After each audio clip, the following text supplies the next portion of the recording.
2026 ఫిబ్రవరిలో మున్సిపల్ ఎన్నికలు జరిగే అవకాశాలున్నాయి. జనవరి 20 కల్లా రిజర్వేషన్లు ఖరారైతే ఫస్ట్ వీక్లోనే పోలింగ్ జరిగే ఛాన్స్ ఉంది.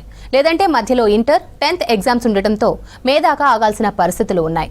దీంతో వీలైనంత త్వరగా ఎలక్షన్లు పూర్తి చేయాలని ప్రభుత్వం కసరత్తు చేస్తోంది. సంక్రాంతి కల్లా పెండింగ్ పనులు పూర్తి చేయాలని ఆదేశాలు వచ్చాయి.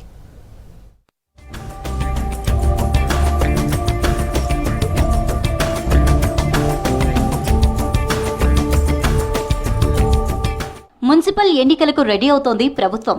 గడువు ముగిసిన మున్సిపాలిటీలు, కార్పొరేషన్లలో వెంటనే ఎన్నికలు నిర్వహించేందుకు కసరత్తు చేస్తోంది. అయితే రిజర్వేషన్ల ఖరారు ప్రక్రియపైనే ఎన్నికల నిర్వహణ ఆధారపడి ఉంది.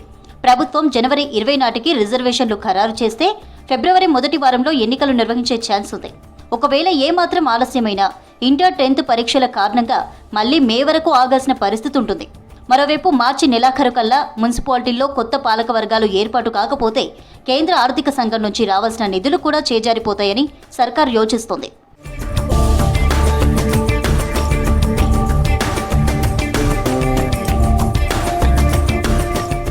వీలైనంత త్వరగా మున్సిపల్ ఎన్నికలను పూర్తి చేయాలని సర్కార్ భావిస్తున్నట్టు సమాచారం. ఇందులో భాగంగానే ఓటర్ల జాబితా తయారీకి రాష్ట్ర ఎన్నికల సంఘం నోటిఫికేషన్ ఇచ్చిందని తెలుస్తోంది. రాష్ట్ర వ్యాప్తంగా గడువు ముగిసిన 117 మున్సిపాలిటీలు, 6 మున్సిపల్ కార్పొరేషన్ల పరిధిలో ఎన్నికల నిర్వహణకు సంబంధించి ముందస్తు ఏర్పాట్లపై ఎస్ఈసీ నోటిఫికేషన్ ఇచ్చింది.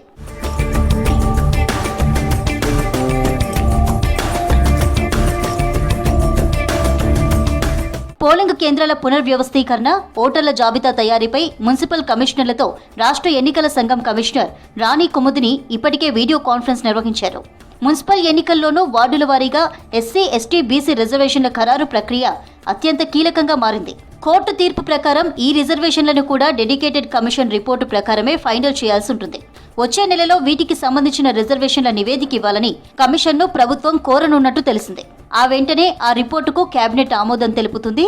తర్వాత ఆ నివేదికను మున్సిపల్ శాఖ ఆయా మున్సిపాలిటీలకు పంపి రిజర్వేషన్ల జాబితాను ఫైనల్ చేస్తుంది. ఆ తర్వాతే తుది రిజర్వేషన్ల జాబితాను ప్రభుత్వం గెజెట్ రూపంలో ప్రచురించి ఈసీకి అందిస్తుంది. అప్పుడే ఎలక్షన్ షెడ్యూల్ రిలీజ్ చేసేందుకు అవకాశం ఉంటుంది.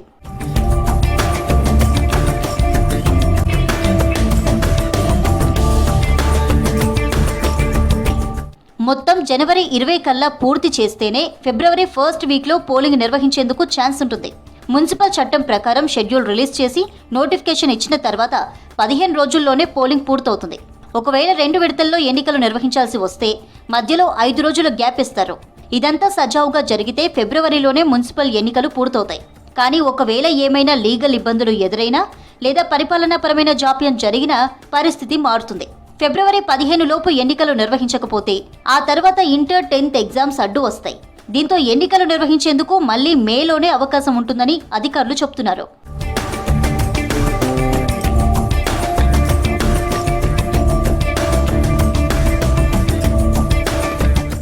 మున్సిపాలిటీల్లో పెండింగ్లో ఉన్న అభివృద్ధి పనులను సంక్రాంతిలోగా పూర్తి చేయాలని ప్రభుత్వం నుంచి ఆదేశాలు వెళ్లినట్టు సమాచారం. ఆ తర్వాత షెడ్యూల్ వస్తే ఎన్నికల కోడ్ అమల్లోకి వచ్చే అవకాశం ఉంటుందని, సర్కార్ నుంచి ఆర్డర్స్ వచ్చాయని, జనవరిలోనే మున్సిపల్ ఎన్నికలకు షెడ్యూల్ వచ్చే అవకాశం ఉందని అధికార వర్గాల్లో చర్చ జరుగుతోంది.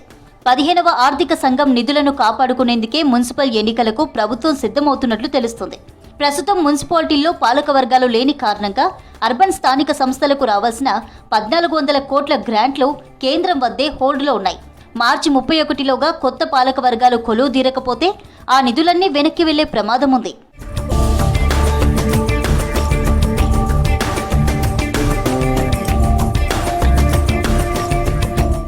పట్టణాల్లో మౌలిక వసతులు, అభివృద్ధి పనులకు అత్యంత అవసరమైన ఈ భారీ మొత్తాన్ని కాపాడుకోవాలంటే మార్చిలోపు ఎన్నికల ప్రక్రియను ముగించడం అనివార్యమని ఆర్థిక శాఖ ప్రభుత్వానికి నివేదించింది.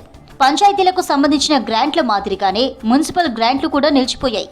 సర్పంచ్ ఎన్నికలు పూర్తయినందున వాటికి లైన్ క్లియర్ అయింది. ఇప్పుడు మున్సిపల్ ఎన్నికలు పూర్తి చేస్తే ఆ నిధులు కూడా వస్తాయి. దీంతో అభివృద్ధి పనులు పూర్తి చేసుకునేందుకు అవకాశం ఉంటుంది.